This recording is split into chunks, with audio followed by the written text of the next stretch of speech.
Welcome to our blogging channel. दोस्तों channel पर बने रहें। आज हम आपको शेयर कराने वाले हैं खजुराहो, चंदेल वंश की राजधानी। चंदेल वंश की राजधानी चलने के लिए आप लोग हो जाइए तैयार। आज हम आपको ले चलते हैं खजुराहो। भारत के मध्य प्रदेश प्रांत में स्थित एक प्रमुख शहर है जो अपने प्राचीन एवं मध्यकालीन मंदिरों के लिए विश्वविख्यात है। यह मध्य प्रदेश के छतरपुर जिले में स्थित है। खजुराहो को प्राचीन काल में खजूरपुरा और खजूर वाहिका के नाम से भी जाना जाता था। यहाँ बहुत बड़ी संख्या में प्राचीन हिंदू और जैन मंदिर हैं। मंदिर का शहर खजुराहो पूरे विश्व में मुड़े हुए पत्थरों से निर्मित मंदिरों के लिए प्रसिद्ध है। खजुराहो को इसके अलंकृत मंदिरों की वजह से जाना जाता है, जो कि देश के सर्वोत्कृष्ट मध्यकालीन स्मारक हैं। भारत के अलावा दुनिया भर के आगंतुक और पर्यटक प्रेम के इस अप्रतिम सौंदर्य के प्रतीक को देखने के लिए निरंतर आते रहते हैं। हिंदू कला और संस्कृति को शिल्पियों ने इस शहर के पत्थरों पर मध्यकाल में उत्कीर्ण किया था। विभिन्न काम क्रियाओं को इन मंदिरों में बेहद खूबसूरती के साथ उभारा गया है। खजुराहो का मंदिर एक सभ्य संदर्भ, जीवंत सांस्कृतिक संपत्ति और 1000 आवाजें जो सेरेब्रम से अलग हो रही हैं। खजुराहो ग्रुप ऑफ मॉन्यूमेंट समय और स्थान के अंतिम बिंदु की तरह हैं, जो मानव संरचनाओं और संवेदनाओं को संयुक्त करती सामाजिक संरचनाओं की भरपाई करती है, जो हमारे पास सब रोमांच में। यह मिट्टी से पैदा हुआ एक कैनवास है जो अपने शुद्धतम रूप में जीवन का चित्रण करने और जश्न मनाने वाले लकड़ी के ब्लॉकों पर फैला हुआ है।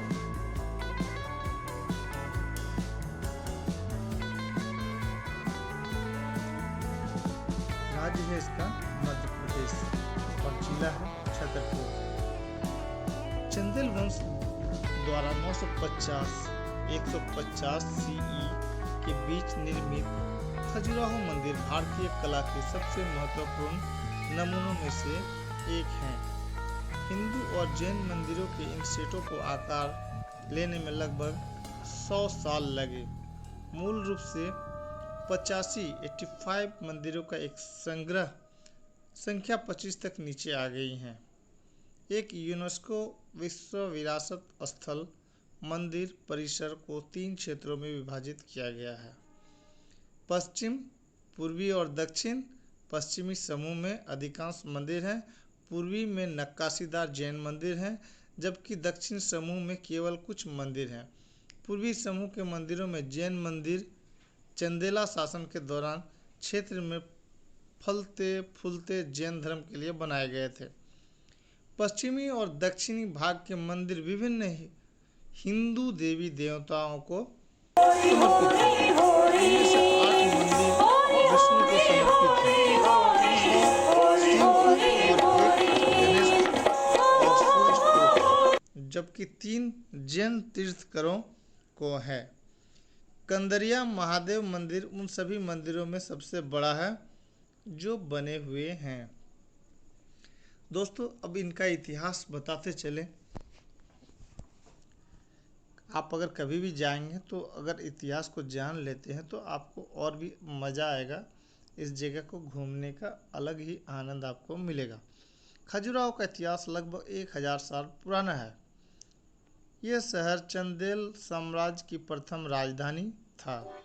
चंदेल वंश और खजुराहो के संस्थापक चंद्रवर्मन थे। चंद्रवर्मन मध्यकाल में बुंदेलखंड में शासन करने वाले राजपूत राजा थे। वे अपने आप को चंद्रवंशी मानते थे। चंदेल राजाओं ने 10वीं से 12वीं शताब्दी तक मध्य भारत में शासन किया। खजुराहो के मंदिर का निर्माण 950 ईस्वी से 1050 ईस्वी के बीच इन्हीं चंदेल राजाओं द्वारा किया गया। मंदिरों के निर्माण के बाद चंदेलों ने अपनी राजधानी महोबा स्थानांतरित कर दी, लेकिन इसके बाद भी खजुराहो का महत्व बना रहा। मध्यकाल के दरबारी कवि चंद्रदाई ने पृथ्वीराज रासो के महोबा खंड में चंदेल की उत्पत्ति का वर्णन किया है। उन्होंने लिखा है कि काशी के राज पंडित की पुत्री हेमवती अपूर्व सौंदर्य की स्वामिनी थी। एक दिन वह गर्मियों की रात में कमल पुष्पों से भरे हुए तालाब में स्नान कर रही थी। उसकी सुंदरता देखकर भगवान चंद्र उन पर मोहित हो गए। वे मानव रूप धारण कर धरती पर आ गए और हेमवती का हरण कर लिया। दुर्भाग्य से हेमवती विधवा थी। वह एक बच्चे की मां थी। उन्होंने चंद्रदेव पर अपना जीवन नष्ट करने और चरित्र हनन का आरोप लगाया। अपनी गलती के पश्चाताप के लिए चंद्रदेव ने हेमवती को वचन दिया कि वह एक वीर पुत्र की मां बनेगी। चंद्रदेव ने कहा कि वह अपने पुत्र को खजूरपुरा ले जाएं। उन्होंने कहा कि वह एक महान राजा बनेगा। राजा बनने पर वह बाग और झीलों से घिरे हुए अनेक मंदिरों का निर्माण करवाएगा। चंद्रदेव ने हेमवती से कहा कि राजा बनने पर तुम्हारा पुत्र एक विशाल यज्ञ का आयोजन करेगा जिससे तुम्हारे सारे पाप धुल जाएंगे। चंद्र के निर्देशों का पालन कर हेमवती ने पुत्र को जन्म देने के लिए अपना घर छोड़ दिया और एक छोटे से गांव में पुत्र को जन्म दिया। हेमवती का पुत्र चंद्रवर्मन अपने पिता के समान तेजस्वी, बहादुर और शक्तिशाली था। 16 साल की उम्र में वह बिना हथियार के शेर या बाघ को मार सकता था। पुत्र की असाधारण वीरता को देखकर हेमवती ने चंद्रदेव की आराधना की, जिन्होंने चंद्रवर्मन को पारस पत्थर भेंट किया और उसे खजुराहो का राजा बनाया। पारस पत्थर से लोहे को सोने में बदला जा सकता था। चंद्रवर्मन ने लगातार कई युद्धों में शानदार विजय प्राप्त की। उसने कालिंजर का विशाल किला बनवाया। मां के कहने पर चंद्रवर्मन ने तालाबों और खादानों से आच्छादित खजुराहो में 85 आदित्य मंदिरों का निर्माण करवाया और एक यज्ञ का आयोजन किया जिसने हेमवती को पाप मुक्त कर दिया। चंद्रवर्मन और उसके उत्तराधिकारियों ने खजुराहो में अनेक मंदिरों का निर्माण करवाया। अब दोस्तों चलिए थोड़ा हम दर्शनीय स्थलों के बारे में बताते हैं। पहला है दर्शनीय स्थल का रूट के लिए पश्चिमी समूह। जब ब्रिटिश इंजीनियर टी.एस. बट ने खजुराहो के मंदिर की खोज की है, तब से मंदिरों के एक विशाल समूह को पश्चिमी समूह के नाम से जाना जाता है। यह खजुराहो के सबसे आकर्षक स्थानों में से एक है। इस स्थानों को यूनेस्को ने 1986 में विश्व विरासत की सूची में शामिल भी किया है। इसका मतलब यह हुआ कि अब सारा विश्व इसकी मरम्मत और देखभाल के लिए उत्तरदायी होगा। शिव सागर के नजदीक स्थित इस समूह के मंदिर के दर्शन के साथ अपनी यात्रा शुरू करनी चाहिए। आप यहाँ एक ऑडियो हेडसेट भी अब आप वहाँ के बूथ से कुछ पैसे जमा करके प्राप्त कर सकते हैं। इसके अलावा आप आधे या पूरे दिन के लिए आप कोई गाइड भी ले सकते हैं। यहाँ पर खजुराहो को साइकिल के माध्यम से भी आप अच्छी तरह से देखा जा सकता है। यहाँ साइकिल भी आपको घंटे के हिसाब से भाड़े में आप प्राप्त कर सकते हैं। इस परिसर के विशाल मंदिरों की बहुत ज़्यादा सजावट की गई है। यह सजावट यहाँ के शासकों की संपन्नता और शक्ति को प्रकट करती है। इतिहासकारों का मत है कि इनमें हिंदू देवी देव कुलों के प्रति भक्ति भाव दर्शाया गया है। देव कुलों के रूप में या तो शिव या विष्णु को दर्शाया गया है। इस परिसर में स्थित लक्ष्मण मंदिर उच्च कोटि का मंदिर है। इसमें भगवान विष्णु को वैकुंठम के समान बैठा हुआ दिखाया गया है। 4 फुट ऊंची विष्णु की इस मूर्ति में 3 सिर हैं। ये सिर मनुष्य, सिंह और वराह के रूप में दर्शाए गए हैं। कहा जाता है कि कश्मीर के चंबा क्षेत्र से इसे मंगवाया गया था। इसके तल के बाएं हिस्से में आम लोगों के प्रतिदिन के जीवन के क्रियाकलापों, कूच करती हुई सेना, घरेलू जीवन तथा नर्तकों को दिखाया गया है। मंदिर के प्लेटफॉर्म की 4 सहायक वेदियां हैं। 954 ईस्वी में बने इस मंदिर का संबंध तांत्रिक संप्रदाय से है। इसका अग्रभाग 2 प्रकार की मूर्ति कलाओं से सजा है, जिसके मध्य खंड में मिथुन या आलिंगन करते हुए दंपतियों को दर्शाता है। मंदिर के सामने 2 लघु वेदियां हैं, एक देवी और दूसरा वराह देव को समर्पित है। विशाल वराह की आकृति पीले पत्थर की चट्टान के एकल खंड में बनी है।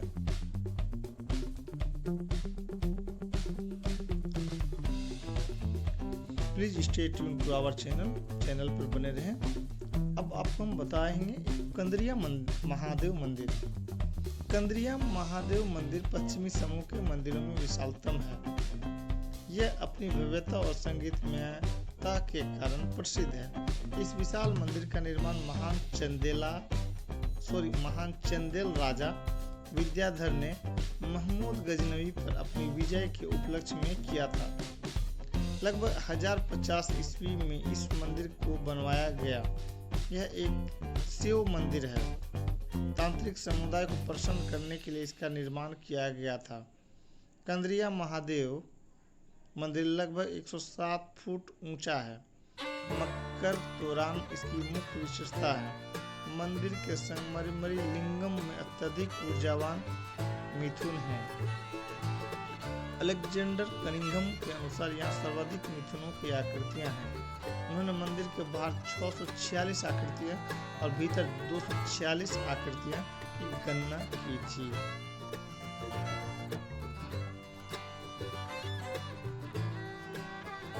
और एक मंदिर है शिव मंदिर। यह मंदिर कंदरिया महादेव मंदिर और देवी जगदम्बा मंदिर के बीच बना है। अब देवी जगदम्बा मंदिर है। देवी जगदम्बा मंदिर, चलिए इसके बारे में भी आपको बता दें। कंदरिया महादेव मंदिर के चबूतरे के उत्तर में जगदम्बा देवी का मंदिर है। जगदम्बा देवी का मंदिर पहले भगवान विष्णु को समर्पित था और इसका निर्माण 1000 से 1025 ईस्वी के बीच किया गया था। सैकड़ों वर्षों पश्चात यहाँ छतरपुर के महाराजा ने देवी पार्वती की प्रतिमा स्थापित करवाई थी। इसी कारण इसे देवी जगदम्बा मंदिर कहते हैं। यहाँ पर उत्कीर्ण मैथुन मूर्तियों में भावों की गहरी संवेदनशीलता शिल्प की विशेषता है। यह मंदिर शार्दुलों के काल्पनिक चित्रण के लिए प्रसिद्ध है। शार्दुल वह पौराणिक पशु था जिसका शरीर शेर का और सिर तोते, हाथी या वराह का होता था। एक और मंदिर है उसी जगह में, सूर्य चित्रगुप्त मंदिर, सूर्य मंदिर जिसको बोलते हैं, चित्रगुप्त मंदिर। खजुराहो में एक मात्र सूर्य मंदिर है जिसका नाम चित्रगुप्त है। चित्रगुप्त मंदिर एक ही चबूतरे पर स्थित चौथा मंदिर है। इसका निर्माण भी विद्याधर के काल में हुआ था। इसमें भगवान सूर्य की 7 फुट ऊंची प्रतिमा वस्त्र धारण किए हुए स्थित है। इसमें भगवान सूर्य 7 घड़ों के रथ पर सवार है। मंदिर की अन्य विशेषता यह है कि इसमें एक मूर्तिकार को काम करते हुए कुर्सी पर बैठा दिखाया गया है। इसके अलावा एक 11 सिर वाली विष्णु की मूर्ति दक्षिण की दीवार पर स्थापित है। बगीचे के रास्ते में पूर्व की ओर पार्वती मंदिर स्थित है। यह एक छोटा सा मंदिर है जो विष्णु को समर्पित है। इस मंदिर को छतरपुर के महाराजा प्रताप सिंह द्वारा 1843 से 1847 ईस्वी के बीच बनवाया गया था। इसमें पार्वती की आकृति को गोह पर चढ़ा हुआ दिखाया गया है। पार्वती के मंदिर के दाईं तरफ विश्वनाथ मंदिर है जो खजुराहो का विशालतम मंदिर है। यह मंदिर शंकर भगवान से संबंधित है। यह मंदिर राजा धन द्वारा 999 ईस्वी में बनवाया गया था। शिक्षा लिखती अप्सराएं, संगीत का कार्यक्रम और एक लिंगम को इस मंदिर में दर्शाया गया है। सूर्य मंदिर। अब चलिए दोस्तों हम आपको विश्वनाथ मंदिर के बारे में बताते हैं। शिव मंदिर में अत्यंत महत्वपूर्ण विश्वनाथ मंदिर का निर्माण काल सन 1002-1003 ईस्वी है। पश्चिम समूह की जगती परिस्थिति यह मंदिर अति सुंदरों में से एक है। इस मंदिर का नामकरण विष्णु के एक और नाम विश्वनाथ पर किया गया है। मंदिर की लंबाई 89 और चौड़ाई 45 है। पंचायतन शैली का संधार प्रसाद यह शिव भगवान को समर्पित है। गर्भगृह में शिवलिंग के साथ साथ गर्भगृह के केंद्र में नंदी पर आरोहित शिव प्रतिमा स्थापित की गई है।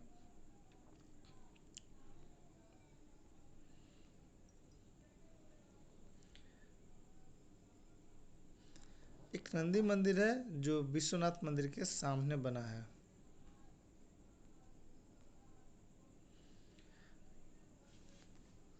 दोस्तों, हमने आपको लगभग चीज़ को दिखाने का और बताने का प्रयास किया है। आपने इसको देखा, आपको कैसा लगा हमारा ये व्लॉग? आप अपना विचार हमें कमेंट बॉक्स पर लिखें, और आपको फिर हम किसी नई जगह को जब विजिट करेंगे, घूमेंगे, तो फिर हम आपको बताएंगे। तो आज आपका दिन शुभ रहे। Thanks audience, thanks listener.